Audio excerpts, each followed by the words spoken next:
गणेशपुराणम् उपासनाखण्ड चतुष्षष्टितमोऽध्यायः कौण्डिन्यमुनराख्यानम्। आश्रयोवाच देवर्षिषु प्रयातेषु बाले चाचलवस्थिते किमासीत् कौतुकं तत्र बालकालानलोद्भवम् तत्सर्वं विस्तरान्मह्यं कथयाशु महामुने। नारद उवाच एवं तया कृतप्रश्नः कौण्डिन्यो मुनिसत्तमः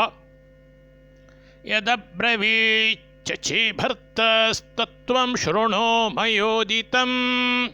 कौण्डिन्य उवाच अचले चलवद्वाले स्थिते तस्मिन् गजानने कालानल इवाक्षोभ्य अययो सोऽनलासुरः तस्मिन् क्षणे चलवापि चचालाचलसंयुता नमोधध्वानसदृश घनगर्जितनिस्वनैः निपेतुर्वृक्षशाखाभ्यः पक्षिवृन्दानि भूतले निर्वारीर्वारीधिर्जातो वृक्षा उन्मूलितास्तदा प्रकम्पनेन महता न प्राज्ञायत किञ्चन। तस्मिन्नेव क्षणे देवो बालरूपी गजाननः वधारानलरूपं तं दैत्यं मायाबालेन हि प्राशत् सर्वेषु पश्यत्सु जलधिं कुम्भजो यथा ततः सोऽचिन्तयद्देवो यद्ययं जठरे गतः दहेत्रिभुवनं कुक्षौ दृष्टमाश्चर्यमुत्कटम् ततः शक्रो ददौ चन्द्रं तस्य वह्ने प्रशान्तये भालचन्द्रेति तं देवास्तुष्टुवोर्मुनयोऽपि च तथापि न च शान्तोऽभूत् अनलकण्ठमूर्ध्वगः। ततो ब्रह्मा ददौ सिद्धि बुद्धिमानसकन्यके रम्भोरो पद्मनयने केशशंवैलसंयुते चन्द्रवक्त्रे मृतगिरो कोपनाभिसरिद्भरी मृणालमध्ये प्रवालहस्ते शन्त्यस्य कारणे उवाचे मे समालिङ्ग्य तव शान्तो न लोभवेत् तयोरालिङ्गने शान्तः किञ्चिदेव हुताशनः ददौ सुकोमलं तस्मै कमलं कमलापतिः पद्मपाणिरिति प्रोच्चस्तं सर्वे सुरमानुषाः अशान्ते ज्ञोतो वरुणः शिष्ये च शीतलैर्जलैः सहस्रफणीनं नागं गिरीशोऽस्मै ददावथ तेन बद्धोदरो यस्मात् व्यालबद्धोदरोऽभवत् तथापि शैत्यं नाप्येदे कण्ठोऽस्यानलसंयुतः अष्टाशीतिसहस्राणि मुनयस्तं प्रपेदिरे अमृत इव दूर्वास्ते प्रत्येकं सेकविंशतिम् आरोपयन्मस्तकेस्य ततः शान्तो न लोभवेत् तुतोष परमात्मासौ दुर्वाङ्कुरभराचितः एवं ज्ञात्वा तु ते सर्वे पुपूजस्तं गजाननम्।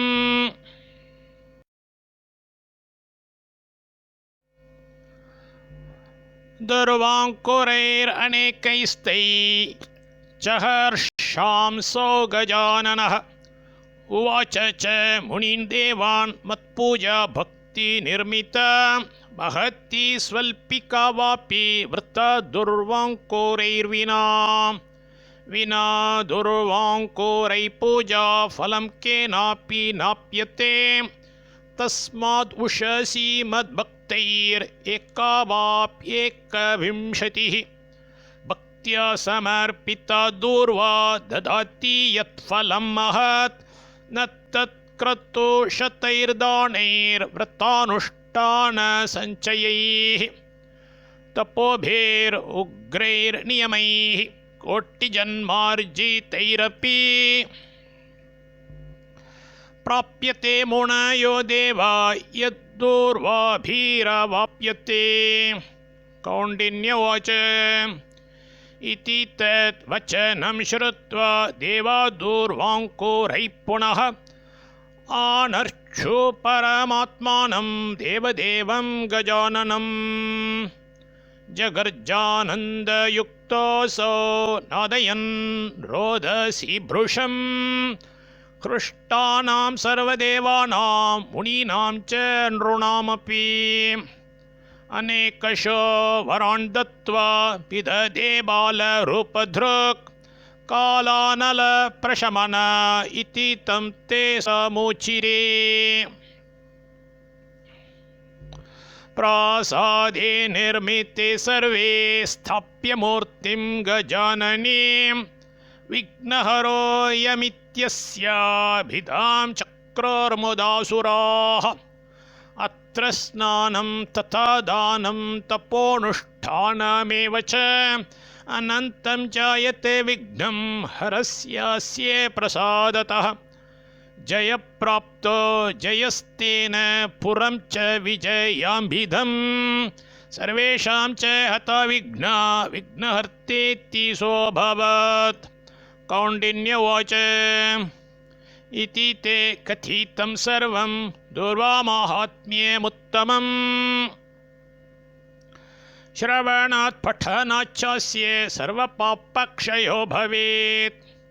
पुरातनमितिहासं शृणु मे गदत्तप्रिये पुरातनमितिहासं शृणु मे गदत्तप्रिये इति श्रीगणेशपुराण उपासनाखण्डे दूर्वामाहात्म्यवर्णनं नाम 64तमोऽध्यायः।